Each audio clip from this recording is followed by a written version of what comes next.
Chapter 3 પ્રકાશનું વિભાજન અને કુદરતી પ્રકાશીય ઘટનાઓ. તમે પ્રકરણ 2 માં પ્રકાશના પરાવર્તન અને વક્રીભવનનો અભ્યાસ કર્યો. તદુપરાંત અરીસા અને લેન્સ વડે રચાતા પ્રતિબિંબના સ્થાન, પ્રકાર અને પરિમાણ વિશે પણ ચર્ચા કરી. તમે બહિર્ગોળ લેન્સનો ઉપયોગ કરીને સંયુક્ત સૂક્ષ્મદર્શક યંત્ર અને ખગોળીય દૂરબીનમાં વસ્તુનું પ્રતિબિંબ રચવા અંગેની પણ સમજ મેળવી.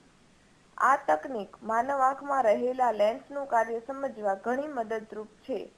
મનુષ્યની આંખની દ્રષ્ટિની ખામી સુધારવા માટે પણ લેન્સ મહત્વનો ભાગ ભજવે છે.